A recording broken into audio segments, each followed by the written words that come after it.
What happens to your body if you ate 10 hazelnuts every day? Hazelnuts are not only delicious, they are surprisingly nutritious. As with other foods in the nut family, hazelnuts have unsaturated fat and they're extremely rich in protein and vitamins.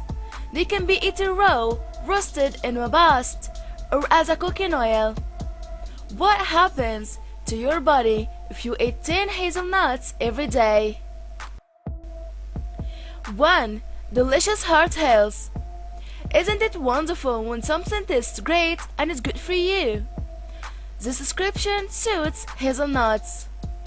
The unsaturated fats lower LDL, the bad cholesterol in the blood. Lowering LDL means lowering heart attack and stroke risk. 2. Edible cancer prevention.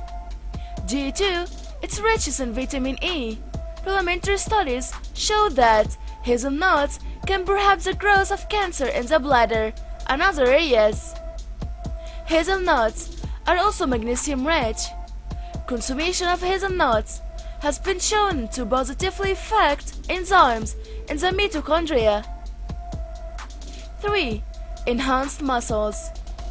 Packed with protein, hazelnuts feed your muscles. Build up strength through adding hazelnuts to your diet. More muscles means that fat is burned faster, and most people have an easier time losing or maintaining a healthy weight.